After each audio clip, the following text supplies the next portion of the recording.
মৰিগাঁৱত সদৌ অসম ছাত্ৰ সন্থাৰ কেন্দ্ৰীয় সংহতি দিৱস আমি আপোনালোকক দেখুৱাইছো সেই পৰিৱেশ কেন্দ্ৰীয় ছাত্ৰ সংহতি দিৱসৰ এয়া পুনপটীয়া সম্প্ৰচাৰ আপোনালোকে মৰিগাঁৱৰ পৰা দেখিবলৈ পাইছে মৰিগাঁও জিলা ছাত্ৰ সন্থাৰ উদ্যোগত হ'ব বুলি ঘোষণা কৰিছিলে সেই ঘোষণাতেই থাকিলে আজিৰ এই পবিত্ৰ সময়ত আমি চৰকাৰক দাবী জনাব বিচাৰিছো যে শহীদ পৰিয়াল দুটালৈ তেওঁলোকৰ যি প্ৰাপ্য এককালীন আৰ্থিক সাহায্য 5 লাখ টকাকৈ ঘোষণা কৰা হৈছিল সেই সাহায্য অনতিপলমে আদায় কৰিব লাগে আৰু যি প্ৰাসংগিক দাবীৰে সৈতে এই আন্দোলনটোৰ সূচনা হৈছিল অৰ্থনৈতিক সংস্কাৰ আৰু বস্তুৰ অবাধ মূল্য বৃদ্ধিৰ বিৰুদ্ধে সেই দাবী আজিৰ তাৰিখতো প্ৰাসংগিক চৰকাৰক আমি দাবী জনাব বিচাৰিছো যে মূল্য বৃদ্ধিৰ মাধমাৰৰ পৰা জনতাক আপোনালোকে সকাহ দিয়ক ৰক্ষা কৰক আৰু অসমত অৰ্থনৈতিক সংস্কাৰৰ বাবে ব্যাপক আঁচনি হাতত লওক গজনিংটি পৰিয়াল সেই পৰিয়ালে আজিলৈ সেই কথাটোৱে আমি ক'লোঁ তেওঁলোকক যেহেতু মুখ্যমন্ত্ৰীগৰাকীয়ে ঘোষণা কৰিছিলে যে অসম আন্দোলনৰ শ্বহীদৰ লেখীয়াকৈ খাদ্য আন্দোলনৰ 2টি শ্বহীদ পৰিয়ালক এককালীন সাহায্য প্ৰদানৰ ব্যৱস্থা কৰা হ'ব সেই সাহায্য অনতিপলমে প্ৰদান কৰিব লাগে এই মুহূৰ্তত আমাৰ লগত সমুজ্জ্বল কুমাৰ ভট্টাচাৰ্য আছে আছুৰ মুখ্য উপদেষ্টা আৰু সাধাৰণ সম্পাদক আছে তেওঁলোকৰ পৰা আমি জানিব বিচাৰিম কি ক'ব 1974 চনৰ 10 জুন তাৰিখটো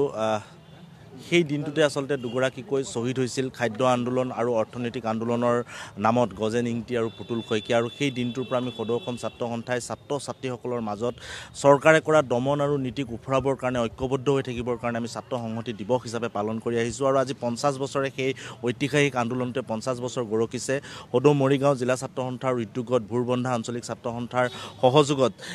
শ্বহীদ দুয়োগৰাকীৰ নিজা ঠাইত আজি 50 বছৰীয়া এই খাদ্য আন্দোলন আৰু অৰ্থনৈতিক আন্দোলনৰ দুয়োগৰাকী শ্বহীদৰ নামত আমি আয়োজন কৰা সংহতি দিৱস আমি উদযাপন কৰিছোঁ আৰু আজিৰ দিনটোতো আচলতে সেই আন্দোলনৰ প্ৰাসংগিকতা আমি কেতিয়াও নুই কৰিব নোৱাৰোঁ সেই সময়ত খাদ্যৰ নাটনিৰ পৰা অসমবাসী ৰাইজক কেনেকৈ উদ্ধাৰ কৰিব পাৰি ইয়াৰ লগে লগে অবৈধ মজুতকৰণ কলা বেপাৰীৰ জৰিয়তে কেনেকৈ গোটেই অৰ্থনৈতিক ব্যৱস্থাটো অৰ্থনৈতিক কাঠামোটো ভাঙি দিয়া হৈছিল আৰু অৰ্থনৈতিক কাঠামোটো পুনৰ থিয় কৰাবৰ কাৰণে সেই সময়ত সেই আন্দোলন আৰম্ভ কৰা হৈছিল 21 দফীয়া দাবী আছিল আৰু আজিও সেই গোটেই কথা বতৰাবিলাক আজিও প্ৰাসংগিক হৈ আছে আজিও চৰকাৰে নানা কথা ক'লেও ইলেকশ্যন পাৰ হৈ যোৱাৰ পিছতে আমি অত্যাৱশ্যকীয় খাদ্য সামগ্ৰী পেট্ৰলজাত সামগ্ৰী ইন্ধনজাত সামগ্ৰী সকলোবিলাকৰ মূল্যবৃদ্ধিয়ে কেনেকৈ জনসাধাৰণক কুঙা কৰিছে এটা পৰিকল্পিত অৰ্থনৈতিক কাঠামোৰ যে অভাৱ হৈছে সেই কথা বতৰাবিলাক আজিও আমাৰ আচলতে উপলব্ধি হয় চৰকাৰে নিজৰ ভোট বেংক সুৰক্ষিত কৰিবৰ কাৰণে আজিৰ তাৰিখতো জনসাধাৰণক অৰ্থনৈতিকভাৱে টনকিয়াল নকৰি কেৱল ভোট বেংকৰ স্বাৰ্থত আমাক সকলোকে আচলতে হিতাধিকাৰী সৃষ্টি কৰিবৰ কাৰণে চেষ্টা কৰিছে কিন্তু সেই সময়ত সেই আন্দোলনকাৰীসকলৰ অৰ্থনৈতিক আন্দোলনটোৰ খাদ্য আন্দোলনটোৰ মূল লক্ষ্যৰ উদ্দেশ্য কি আছিল অসমৰ মানুহে স্বত্বাধিকাৰী হৈ জীয়াই থাকিব লাগিব হিতাধিকাৰী পৰিহাৰ কৰিব লাগিব খাদ্য সংকট দূৰ হ'ব লাগিব এতিয়াও কিন্তু আপুনি দেখিবলৈ পাব অসমত থকা এটা বিশেষ জনগোষ্ঠীৰ নেতৃত্বত সেই জনগোষ্ঠীটোৱে সমগ্ৰ অসমৰ যিটো খাদ্য বা যিটো ব্যৱসায় গোটেই ব্যৱসায়টো তেখেতসকলে নিয়ন্ত্ৰণ কৰাৰ কাৰণে আজিৰ তাৰিখতো কিন্তু এই খাদ্য সামগ্ৰীৰ মূল্য বৃদ্ধি জনসাধাৰণৰ অত্যাৱশ্যকীয় সামগ্ৰীৰ মূল্য বৃদ্ধি এটা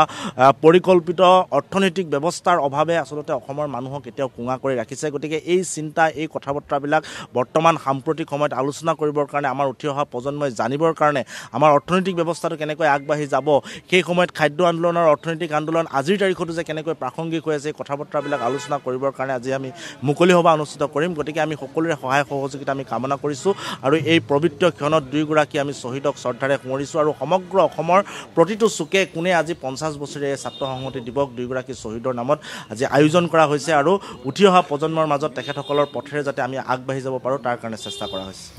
এয়া আমি আপোনালোকক সদৌ অসম ছাত্ৰ সন্থাৰ কেন্দ্ৰীয় ছাত্ৰ সংহতি দিৱস মৰিগাঁৱৰ পৰা দেখুৱাইছোঁ ইতিমধ্যে সেই কাৰ্যসূচীত অংশ ল'বলৈ আহি নিজৰ প্ৰতিক্ৰিয়া ব্যক্ত কৰিছে সভাপতি আৰু সাধাৰণ সম্পাদক ক্ৰমে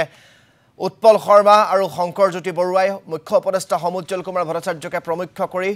সদৌ অসম ছাত্ৰ সন্থাৰ কেন্দ্ৰীয় সমিতিৰ কৰ্মকৰ্তা বিষয়ববীয়াসকলক দেখিবলৈ পোৱা গৈছে তাৰ সমান্তৰালকৈ মৰিগাঁও জিলা ছাত্ৰ সন্থাৰ কৰ্মকৰ্তা বিষয়ববীয়া আৰু অন্যান্য জিলা আৰু মহকুমা ছাত্ৰ সন্থাৰ কৰ্মকৰ্তা বিষয়ববীয়াসকলক দেখিবলৈ পোৱা গৈছে এয়া ছাত্ৰ সংহতি দিৱসৰ